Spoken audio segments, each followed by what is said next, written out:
Andrea, a lot of environmental regulation is routinely referred to as job killers.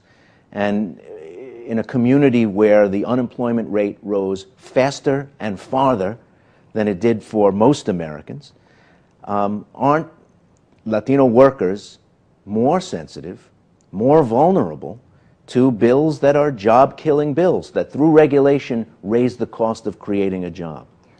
Ray, that is a false choice between job creation and sustainability. It's something that opponents of environmental regulations and climate change strategies have been pushing for a very long time. But actually, when we look at the investments that were made by the American Recovery and Reinvestment Act in green initiatives, Latinos benefited tremendously. 20% of the employees that were employed by these funds were Latinos and came from communities that suffer disproportionately from high levels of unemployment. This includes both Latinos and African Americans. Has the Recovery Act legislation really lived up to its promise? When tremendous numbers of Latino construction workers, for instance, were thrown out of work when the housing bubble burst, did they march right into green retrofitting and making buildings more efficient? I mean, aren't they still out of work, most of them? A lot of them are out of work, yes. They were disproportionately hit by the economic recession, and they're still recovering. The construction sector has a long way to go before we can return to pre-recession levels.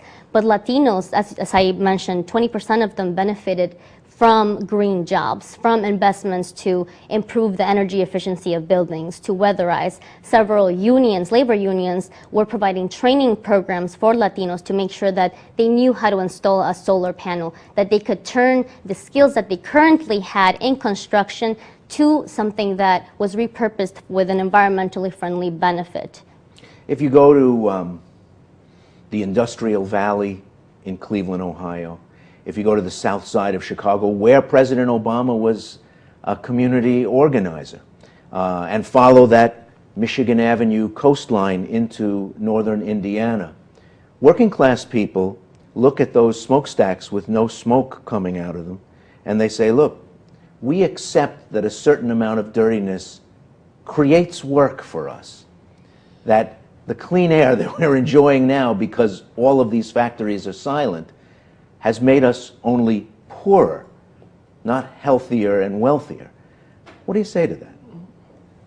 Well, environmental regulations, we don't want our communities to pick between what is good for their health and what's going to make them pay their bills from day to day. That is the false choice that we don't want them to make. This is why investments in clean energy, energy efficiency, in the research and development of technologies that can put these people back to work, it's what we're promoting. When we're talking about environmental regulations and pollution abatement programs, which are what is going to be affected now with the $1.6 billion cut to the EPA budget, these are technologies that can improve the air quality of our communities. From the design of the technologies to the installation, the operation, there's huge green job creating potential, and it's up to us to decide whether those technologies are going to say made in USA or whether we will be importing them from somewhere else.